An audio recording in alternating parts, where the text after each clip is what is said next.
Hear now the word of the Lord as it is delivered to us by the Apostle Paul and his pen to the church in Rome, chapter 1 of the book of Romans, verses 18 through 25. For the wrath of God is revealed from heaven against all ungodliness and wickedness of those who by their wickedness suppress the truth. For what can be known about God is plain to them, because God has shown it to them. Ever since the creation of the world, his eternal power and divine nature, invisible though they are, have been understood and seen through the things that he has made. So they are without excuse. For though they knew God, they did not honor him as God or give thanks to him, but became futile in their thinking, and their senseless minds were darkened. Claiming to be wise, they became fools.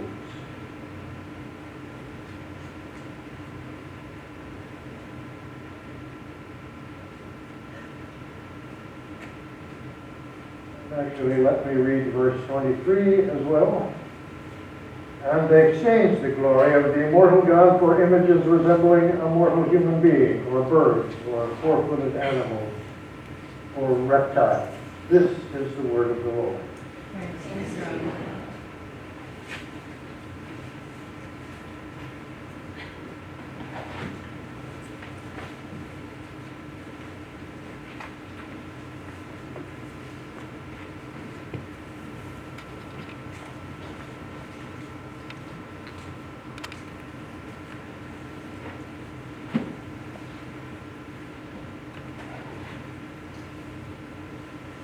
Well, as I was thinking about what I was going to share with you this morning, I remembered that it is just close to the 4th of July.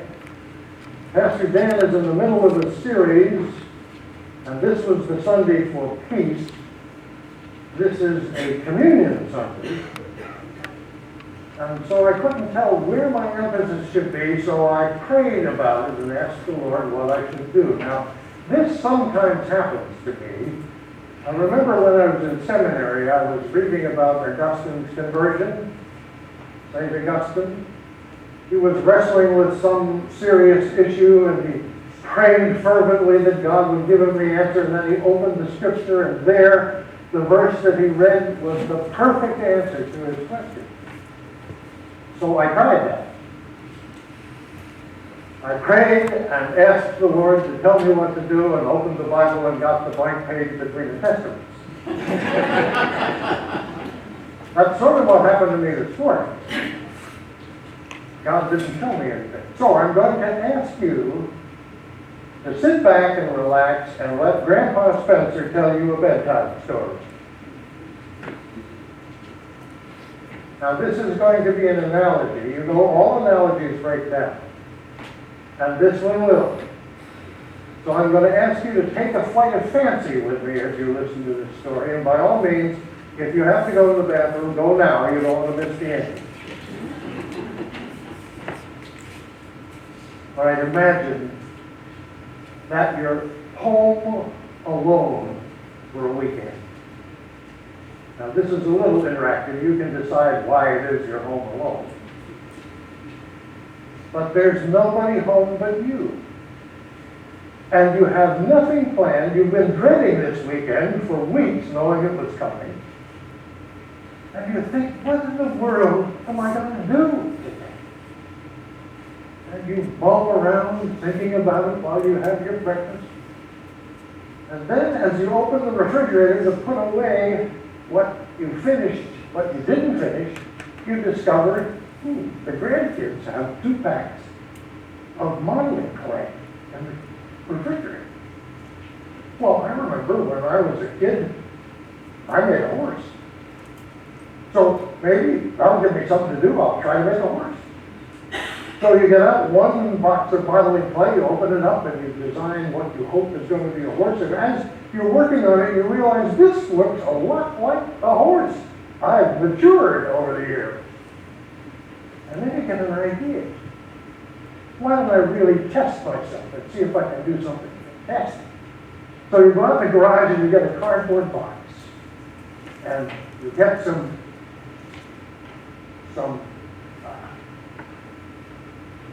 can't remember what it's called suddenly. You put it on top of the ground, mulch, thank you. Fish. And you put them on the bottom of the box, and you set a jar lid in there with some water in it. Then you start to sculpt, to shape a little figure. And it has arms, legs, and you put a little elf hat on the top, and you give it a smile, and you hold it up, you say, that's pretty good. And you set it down there in the box, in the shadow box. You put a toothpick in its hands, you set it next to the water in the jar lid, and you have it fishing. Well, now you're entertaining yourself by George. I'm going to make some more, you say.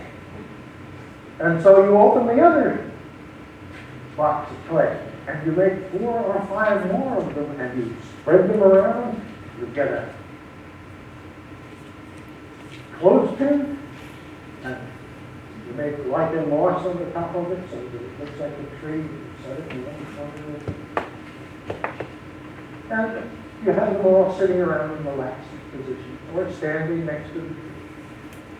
And then it's time for, I don't know about you, but if this is me, it's time for my donut.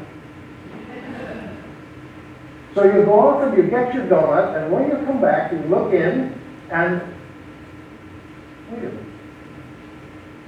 The little guy I had there sitting next to the tree with the water in it, holding the toothpick, he's not there anymore.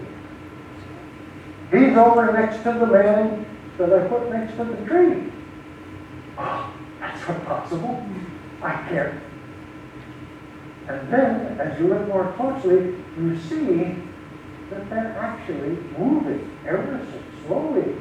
But they're moving. That can't be. I made these things out of clay. They can't be alive. They can't be moving. And as you look, you see that they are interested in what's going on in the box. They're interested in each other. They're interested in the tree you made. They step into the jar lid with the water, and part of their clay dissolves, and they can't stand up anymore. And you say, well, fellas, you're hurting yourselves. You've got to pay attention to me, listen to me. I've made you. I want you to know how to take care of yourselves. And if you don't listen, you're going to fall apart. You won't exist anymore. I don't know what you're doing in life now, but I do know that we have to have a relationship if you're going to survive. And we'll look up at you. And they know. And you say, wonderful. Now, understand, stay out of the water. Don't beat each other up. Make sure that you keep each other a little damp on the outside so that you don't dry out. And always remember that I'm up here, and whenever you want to be thankful for just having this shadow box, or you want to ask for some help, you just look up here. And maybe even call out if you can. Can you talk? Okay, well, I'll check the box regularly then, and you talk to me if you need to. You let me know what you need. Then you go off for lunch, and you come back and you notice that they've fallen apart a little more, and that they're really not doing the things that you told them to do. They're doing some things that are destructive to themselves and to each other. And so you rattle a box a little bit and you say, may I have your attention, please? I'm going to give you this lesson again. I'm going to give it to you as gently as I can. But even though I'm gentle, I want you to take it seriously, because this is very important. And you again instruct them how to get along with their own nature and with each other. And they look at you and nod. And then you go off to the restroom. And you come back and the same problem has occurred already. 15 minutes. They're deteriorating even more. So you create another one of these little creatures. And you hold them in front of you and you say, now, I'm going to put you down there in their midst and I want you to give them this message. Give it to them in their language, whatever it is. Will you do that? You get a nod. So you put him down with the others. And suddenly the others gather around him and his head begins to nod. And you get the sense that he's talking to them. And their heads are nodding. They're listening. Maybe that's what was needed all along. That they just needed somebody close to them that could explain their concerns for them and how they could live forever. But then the next time you go to the box, your little man and all the rest of them are falling apart. The same problem as before. Now you're getting really concerned. If you have just a little clay left, so you make one more little figure, and this time you use your own saliva to shape its body. You take some of your favorite paints and you paint him a shirt with a pair of pants and some shoes and a face, and you say to him, now listen, I made you. You are actually a part of me. You are everything that I could possibly use to make one of whatever these things is I've made. I want you to go down there and tell them that I love them, that I care that they survive, that my heart hurts when they hurt, and that if they will listen to me, they will have joy and they will have life. Will you do that? And he says, certainly. He speaks. He says, certainly. And enjoy yourself. You put him into the box. And then you go off to bed for the night. You get up the next morning. And you look in the box, now hoping that things will be as they should be. But you can't even see that special little figure anywhere as you look around. And then you see him, his clay, in the many different colors of your paint, is crumbled in the corner of the box. They destroy him. Whether they listen or not, you don't know yourself. But in the end, they kill him. Now you are angry. You want to take that shadow box and throw it up against the wall. But you look again, and you see that some of them are on their knees. And on their clay faces there are little rivulets of liquid. And you realize they're crying. They didn't get it in here maybe, but they got it in here. They're on their knees. And they're looking up. And you realize you don't want to destroy that shadow box. You don't want to destroy these creatures because they are the hope of the shadow box. Ladies and gentlemen,